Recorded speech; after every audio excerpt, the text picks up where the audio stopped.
அரசியல் என்று சொன்னாலே நோக்கத்தை வேறாக வைத்துக் கொண்டு காரணத்தை மாறாக சொல்வதுதான் அரசியல்.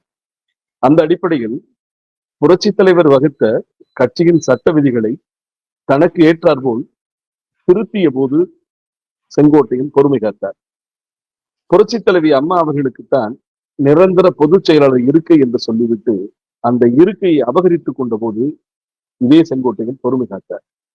ஆக எம்ஜிஆருடைய உயில் புரட்சித் தலைவர் தன் தொண்டர்களுக்கு கொடுத்த உரிமையை அத்துமீறுகிற போது, அபகரித்த போது அமைதி காத்தவர்.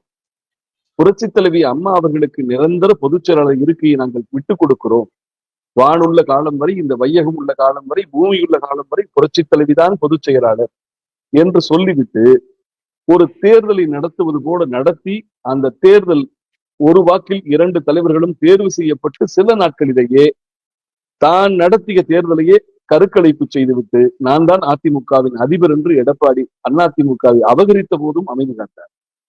ஆனால் இன்றைக்கு அம்மாவினுடைய போட்டோவை வைக்கவில்லை, புரட்சித் தலைவருடைய புகைப்படத்தை நிராகரித்திருக்கிறார்கள் என்று அண்ணன் செங்கோட்டையன் இதுகாரம் வரை அவர் தேக்கி வைத்திருந்த கோபத்தை வெளிப்படுத்துவதற்கான ஒரு காரணமாக அத்திக்கடவு அவிநாசி திட்டத்தை அவர் கையில் எடுத்திருப்பதாகத்தான் நான் உணர்கிறேன்.